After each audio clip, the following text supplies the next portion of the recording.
Hey there, guys. Well, you know me. I can't let any sort of unknown player who we end up playing with go unnoticed on this channel. So we're going to go take a quick look here at Bert Maxwell. Let's see if we can find him here. I'll show you my screen right now.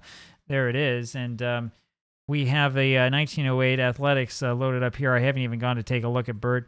There he is, a ERA of an 11.08, which explains his poor rating. Interesting. Look at that. He actually pitched before. He pitched for the Pirates in 1906 in one game. He pitched in 4 games for the Athletics. That's interesting, and pitched awfully. He wound up with the Giants in 1911. Wonder if he did anything in the World Series. And then in the he played for the Baltimore Terrapins. Is this what this is? No, Brooklyn Tip Tops. I'm sorry, in the Federal League in 1914, where he had a little bit more work. ERA plus was never that great. Maybe it was okay with New York. Never had much by way of a winning record, and that 1908 ERA is something that he wasn't really able to live down, I think, at any point in time in his career. But interesting to see that he actually pitched in 4 games. I'm looking here to see if there was any postseason, and I don't think he had a postseason appearance there.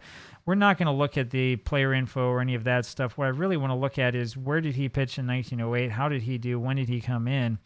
And it looks like he likely pitched in relief in every one of these games. We're probably not going to be able to see very much about this. Now, the interesting thing about Baseball Reference is that even if you don't have those individual game play-by-play accounts, you can still see a lot of stuff from this, especially how he was used. He likely was part of the relief rotation, I'm guessing. Let's take a look here and see. Yeah, he went in the end of this game that was sort of a nothing game against Boston. Pitched the last 4 innings, gave up 2 runs. We don't even know how many were earned because we haven't got the play-by-play account for that one. There seems to be quite a bit that we don't know about what was happening there. And this next one against the Senators, he went into this game a little bit earlier on. How many innings did he pitch? He pitched 2 innings there, gave up a run and 4 hits. So, I mean, it's not awful, right? And you can see that, Mac probably was trying to sort of keep him in his hat a little bit as some sort of a weapon they could use where necessary. This is around the time that we are May 18th. He pitched against the Browns. This was a crazy game. You talk about 1908 being a pitcher's year. You need to go and look at old games and look at their accounts and at the stories and stuff. Because look at this. The Athletics score 5 in the bottom of the 8th to win this one 12-10. Only 2 errors all game long and 24 hits. What happened in 1908? And look at all the pitchers these guys are using. They use more pitchers than I use. So I probably should change the way that I do things. Maxwell pitched 1 inning, gave up 3 hits and 3 runs, so he must have given up 3 pretty long hits. Normally, if I had a little bit of time, I'd go into the newspapers and we could figure out what happened. We may end up doing that at a different time here. Just want to give you a sample of it. And of course, here, this is the thing that probably destroyed his career, where he gave up 15 runs against the Tigers on July 17th. So he came into this game. I mean, they were already behind. He came in, it would have been starting the 3rd inning. So the Athletics were down 6-1. He didn't pitch effectively for the rest of the game. Interesting to note that the Tigers had 27 hits and 21 runs. Ugly game with 7 errors overall. In fact, we'll actually look that one up. I'm kind of interested to see what the hometown paper had to say about that. This would be July 18th, 1908. So unlike other channels, I don't come prepared with anything. You can come here on this journey with me, and we can figure out together what happened, and we'll enjoy it together. We will edify one another. And you can let me know how much of an idiot I am in the comments for not looking at this beforehand. So we'll take a quick look here, and we'll just want to make sure that there was nothing on the front page. Of course, there's never anything baseball related on the front page unless you get to the pennant race when it was actual news. It was entertainment otherwise. Athletics lose to Detroit. Phillies keep up winning streak. All it says is Athletics lose to Detroit. It doesn't mention that it was a 21-2 loss. And here you go.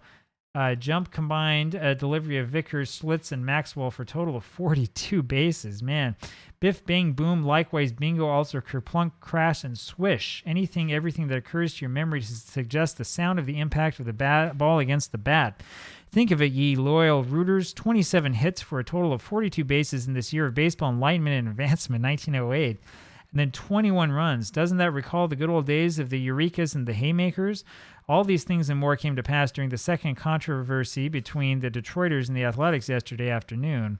That Detroit bunch just played boss with the Athletics and made the circuit of the bases until their tongues hung out. During the melee, manager Mack consumed the services of 3 pitchers, Misters Vickers, Schlitzer, and Maxwell, working in that order. He might have used 6 more, but the result would have been the same. And let's see what they say here about Maxwell. We'll take a look down here.